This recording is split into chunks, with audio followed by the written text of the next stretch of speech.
மலேசியாவில் ஹலால் சான்றிதழுக்கான விண்ணப்பம் தொடர்ந்து தன்னார்வ முறையிலேயே தொடரும். அவ்விஷயத்தில் எந்த தரப்பையும் கட்டாயப்படுத்தும் சட்டங்கள் இல்லை என மலேசிய இஸ்லாமிய மேம்பாட்டுத்துறையான ஜாக்கிம் தெளிவுபடுத்தியுள்ளது. மலேசிய ஹலால் சான்றிதழானது அதன் அனைத்து தர நிர்ணயங்களுக்கும் தேவைகளுக்கும் விதிமுறைகளுக்கும் கட்டுப்பட தயாராக உள்ள தரப்புகளுக்கு பொதுவானது. ஹலால் கட்டுப்பாடுகள் தொடர்ந்து கட்டிக்காக்கப்படுவதை அச்சான்றிதழ் உறுதி செய்வதாக ஜாக்கிம் தலைமை இயக்குநர் டாக்டர் சிராஜுடின் சுஹைமி தெரிவித்தார்.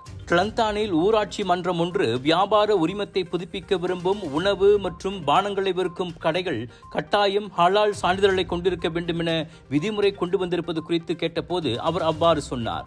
சம்பந்தப்பட்ட ஊராட்சி மன்றத்தின் நடவடிக்கையை அதன் கட்டுப்பாட்டுக்குட்பட்ட பகுதியில் ஹலால் சான்றிதழ் வைத்திருப்போரின் எண்ணிக்கையை அதிகரிக்கும் ஒரு முயற்சியாகவே நான் பார்க்கிறேன். ஜாக்கிம் கூட உணவக நடத்துனர்கள் ஹலால் சான்றிதழுக்கு விண்ணப்பிப்பதை தொடர்ந்து ஊக்குவித்து வருகிறது. காரணம், ஹலால் சான்றிதழ் வைத்திருப்பது பொருட்கள் மற்றும் சேவை தரத்தை உறுதி செய்வதோடு சந்தை வாய்ப்புகளை விரிவுபடுத்துகிறது.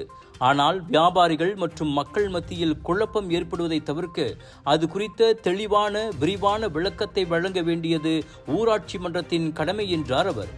கிளந்தான் ஊராட்சி மன்றத்தின் விதிமுறை கடந்த சில நாட்களாக பொது விவாதமாகி பல்வேறு தரப்பினர் அதற்கு கண்டனம் தெரிவித்து வந்தது குறிப்பிடத்தக்கது.